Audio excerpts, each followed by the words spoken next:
Hello students, electrostatics के ये जो चैप्टर है सेकंड चैप्टर एनसीईआरटी का, उसके अंदर हम कैपेसिटर के बारे में पढ़ते आ रहे हैं।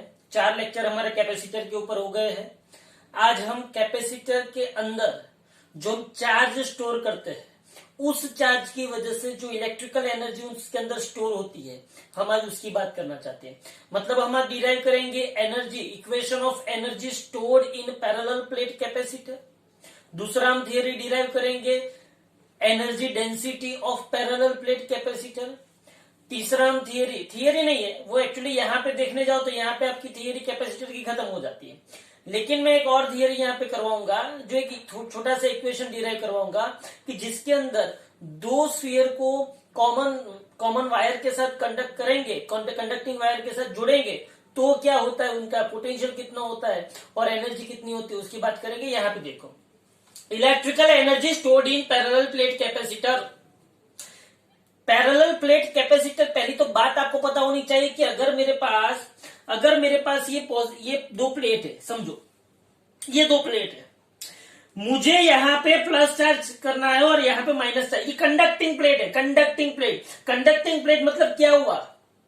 कंडक्टिंग प्लेट मतलब ये हुआ कि इसके ऊपर भी, इस प्लेट के ऊपर भी फ्री इलेक्ट्रॉन होंगे और इस प्लेट के ऊपर भी फ्री इलेक्ट्रॉन होंगे।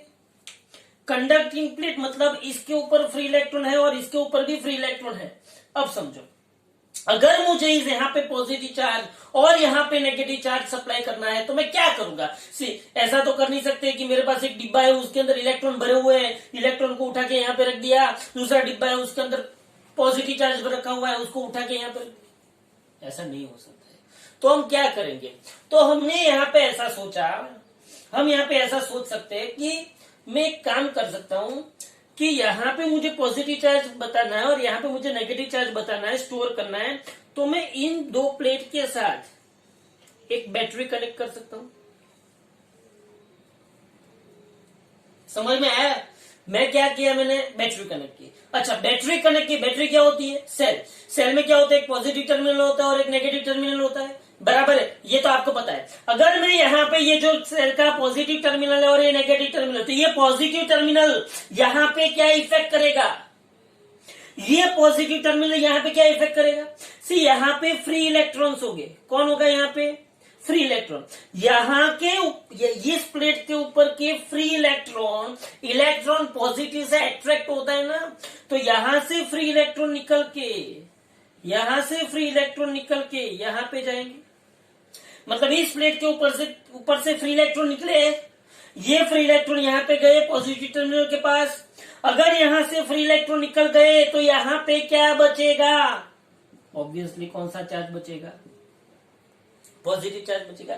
ये इलेक्ट्रॉन यहां से अब देखो ध्यान से, ये इलेक्ट्रॉन यहां से ऐसे ट्रैवल करते करते करते यहाँ पे गए, तो यहाँ पे क्या डेवलप हुआ?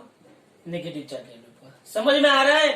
तो जब मैं कोई भी बैटरी को कैपेसिटर के साथ कनेक्ट करता हूं, मतलब जब मैं कैपेसिटर को चार्ज करता हूं, तब ये प्रोसीजर बनती है। समझ में आया इतना? बराबर है।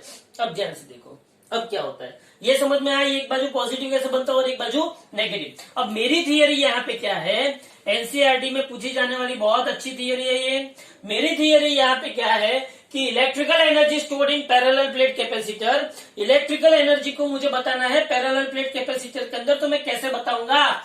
यहाँ पे देखो, ये मेरे पास पैरेलल प्लेट दो रखी हुई है, पैरेलल प्लेट रखी हुई है। यहाँ पे सपोज कि मैं प्लस क्यू चार्ज डिपॉजिट करता हूं, तो यहाँ पे क्या होगा? माइनस क्यू चार्ज होगा।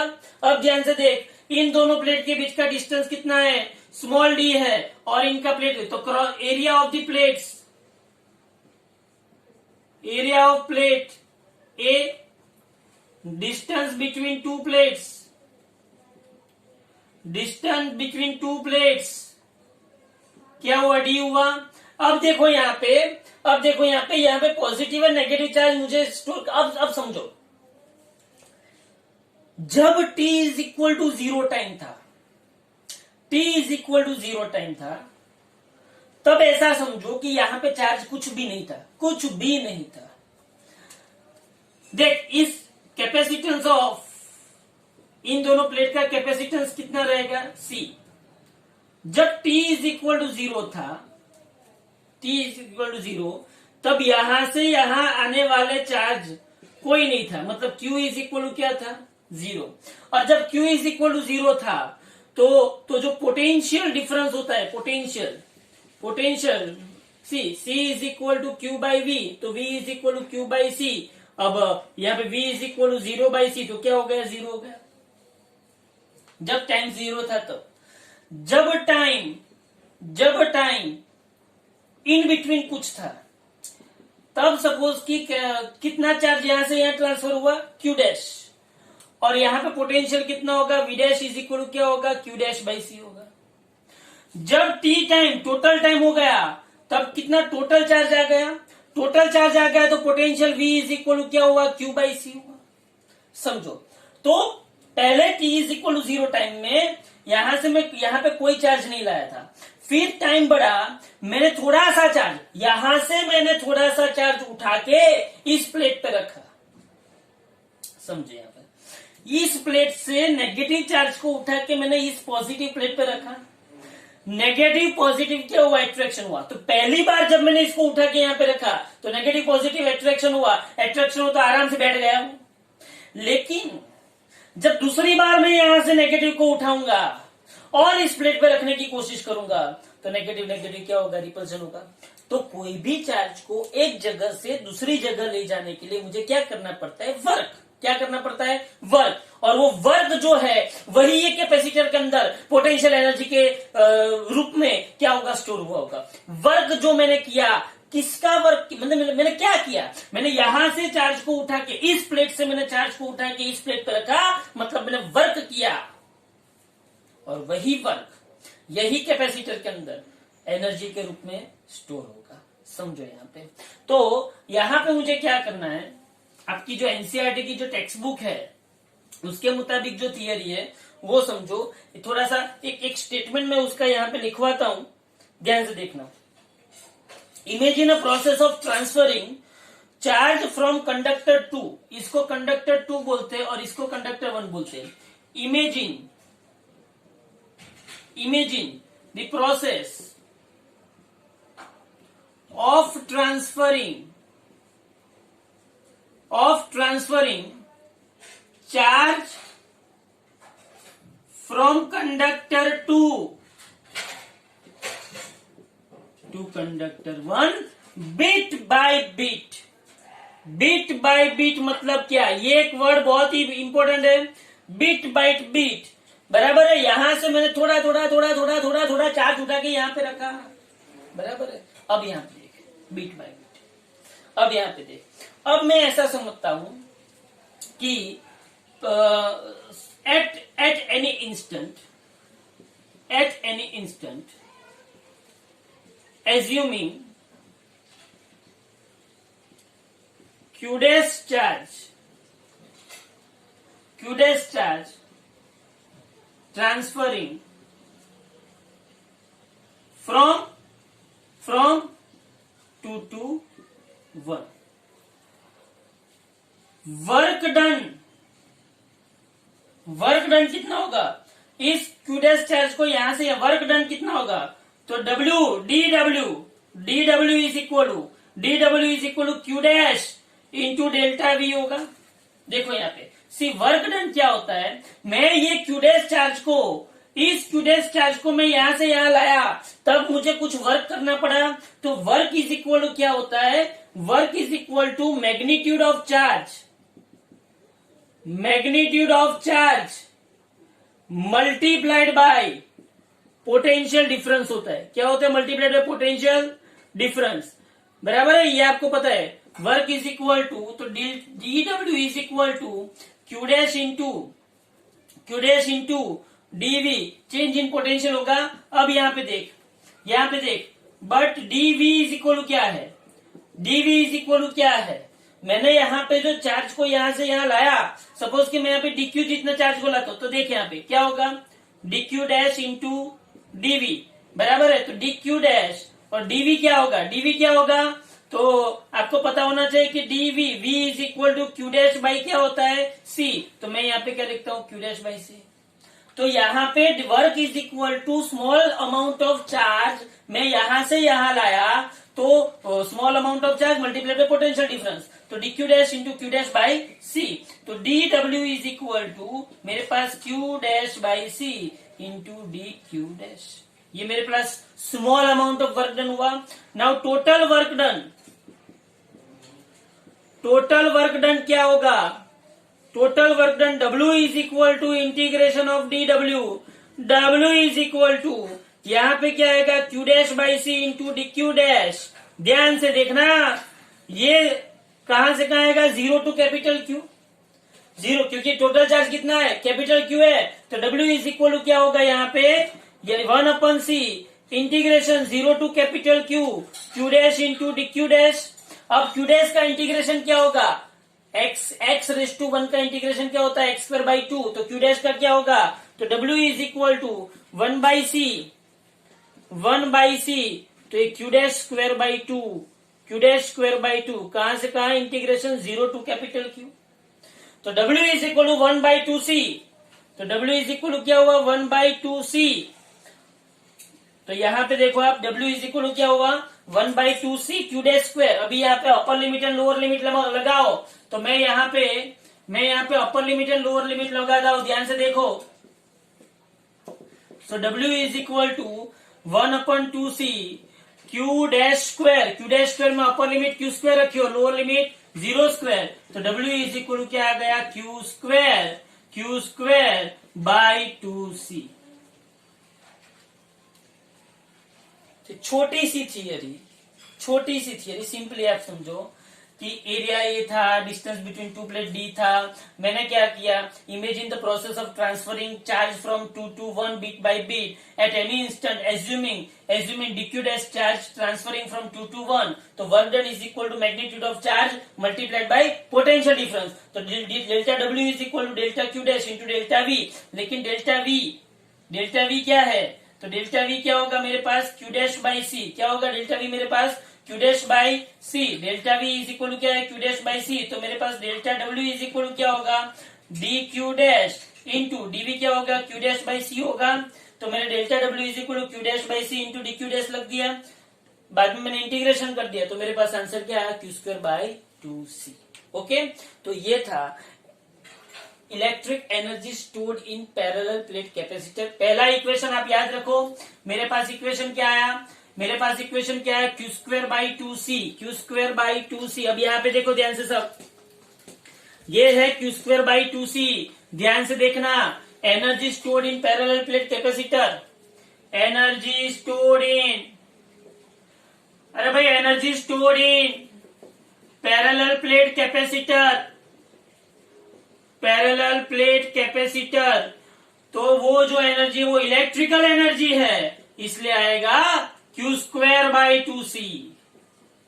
अब मुझे यहाँ पे इसके दो और फॉर्मेट लगाने हैं, कौन सा, पहला फॉर्मेट देख भाई, बट मेरे को पता है Q इज इक्वल टू क्या होता है CV, so U is equal to Q square की जगह पे क्या आएगा C square V square by 2c, तो U is equal to C cut, तो 1/2 CV स्क्वायर, क्या आएगा हाफ CV स्क्वायर, बराबर है। और दूसरा देख मैं यहाँ पे ऐसा लिख सकता हूं C is equal to Q by V, तो इस इक्वेशन में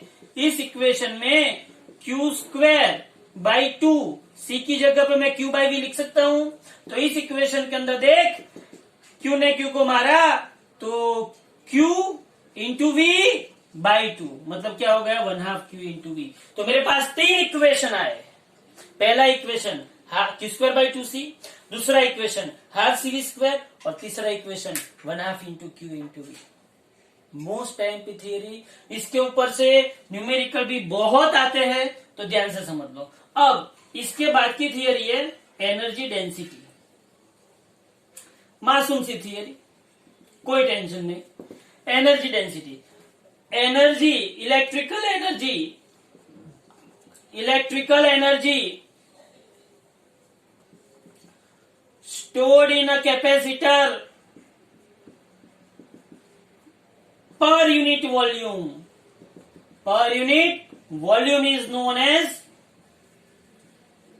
एनर्जी डेंसिटी। भाई आपको ये पता है मास डेंसिटी क्या होती है, मास पर यूनिट वॉल्यूम होती है कि नहीं होती है, उसको मास डेंसिटी बोलते हैं। वैसे यहाँ पे कौन सी डेंसिटी है, एनर्जी डेंसिटी। अब देखो एनर्जी डेंसिटी को रो ई बोला जाता है। क्या बोला जाता है, रो ई। रो ई मतलब electrical energy per unit volume. चलो rho E is equal to half C V square divided by volume. Half C V square आया। अब देख ध्यान से, rho E is equal to, ध्यान से देखना, या तो मैं यहाँ पे वॉल्यूम क्या होगा, वॉल्यूम क्या होगा, area of plate multiplied by distance between two plate. तो वॉल्यूम इज इक्वल टू क्या होगा, A into D. Volume is equal to क्या होगा, area of plate multiplied by to distance between two plates. तो energy density is equal to ये C V square 2 into A into D, बराबर है। अब यहां पे देख, बट कैपेसिटेंस का इक्वेशन मेरे पास क्या है भाई, कैपेसिटेंस का इक्वेशन मेरे पास है C is equal to epsilon 0 A by D. तो मैं यहां पे लिख सकता हूं C is equal to epsilon 0 A by D into V square by 2AD। देख यहाँ पे C इज इक्वल टू मैंने क्या लिखा, एप्सिलॉन 0 ए बाई डी। तो मुझे पता चला कि ए कट हो गए, तो rho E is equal to 1/2 epsilon 0, 1/2 epsilon 0 ये वी स्क्वायर और डी इंटू डी स्क्वायर, बराबर। लेकिन E is equal to electric field is equal to क्या है, V बाई डी है। इलेक्ट्रिक फील्ड क्या है, E is equal to V by D. तो मेरे पास यहाँ पे फाइनल आंसर आया, rho E is equal to 1/2 epsilon 0 E square. क्या है, rho E is equal to 1/2 epsilon 0 E square. समझ में आ रहा है, rho E is equal to 1/2 epsilon 0 E square. तो मेरे पास एनर्जी और एनर्जी डेंसिटी की फॉर्मूला आ गई। देख यहाँ पे क्या क्या आया, ये देख ले, एनर्जी डेंसिटी क्या हुआ, energy stored in a capacitor per unit volume is known as energy density. Energy density is equal to energy per unit volume. Energy का यूनिट क्या, एनर्जी का इक्वेशन क्या था, हाफ सी वी स्क्वायर, और ये क्या हुआ, वॉल्यूम। तो ये half C V square, volume क्या होगा, area into distance between two plates. तो C V square by 2 into area into distance. समझ में आ रहा है, तो C V square by 2 into area into distance. तो सी की जगह पर मैंने क्या रखा, epsilon not A by D. तो सी की जगह पर मैंने epsilon not A by D और वी स्क्वायर बाई 2AD आ गया, ए कट हो गया, तो 1/2 epsilon not V square by D square. लेकिन E is equal to electric field is equal to क्या है, V बाई डी। तो आ गया एनर्जी डेंसिटी का इक्वेशन 1/2 एप्सिलॉन 0 E स्क्वायर। बोलो समझ में आ रहा है। तो अब ये कैपेसिटर का जो पूरा कथा थी कैपेसिटर की, वो यहाँ पे मैं खत्म करता हूं। लेकिन इस कथा का सार क्या है, इस कथा का सार ये है कि हम लोगों ने भाई कैपेसिटर पढ़ा, कैपेसिटर में हम लोगों ने 2 पैरेलल प्लेट कैपेसिटर पढ़ा, 2 पैरेलल प्लेट कैपेसिटर भी पढ़ा। उसका मैंने इक्वेशन कैपेसिटेंस का लिखा है, epsilon not A by D लिखा। जब क्या होता है, वैक्यूम होता है, किसके बीच में, 2 प्लेट के बीच में वैक्यूम होता है, तब C is equal to epsilon not A by D होता है। अभी यहाँ पे मैंने यहाँ पे एप्सिलॉन ए बाई डी भी लिखा, कब, जब मेरे उसके बीच में मीडियम रख दिया, किसके बीच में, 2 प्लेट के बीच में मैंने मीडियम रखा। बट मुझे ये भी पता है कि epsilon by epsilon naught is equal to K, मतलब कि epsilon is equal to epsilon naught के।